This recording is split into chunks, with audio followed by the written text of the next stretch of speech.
dairy and juice companies.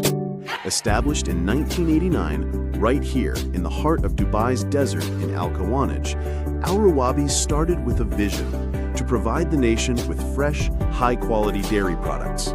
The farm began with just 500 imported cows, and over the years, it has grown into a state-of-the-art facility housing over 16,500 cows.